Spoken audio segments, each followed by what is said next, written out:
I wouldn't say there's anything that's distinctly different in terms of how they're taught. I mean, we have like our degree is so unique in the case that specialists from all over the world can lecture for your classes, which I feel like is pretty standard for any kind of doctorate or graduate program.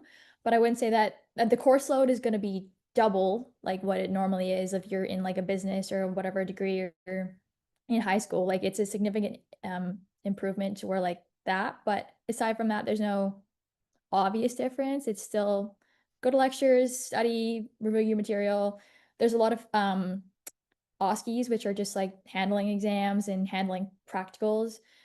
Um, can't say anything else is really different. I mean, the slang here is different, so they may be referring to things in different ways, like a chicken is a chook or like arbo is afternoon. So you just learn to interpret what people are saying.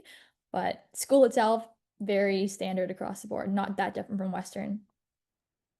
Yeah, definitely. Canada and Australia are very similar in terms of their healthcare system, education system, campus life. You're still going to have, your sports and your extracurricular clubs and, like you said, residences there that you can live in.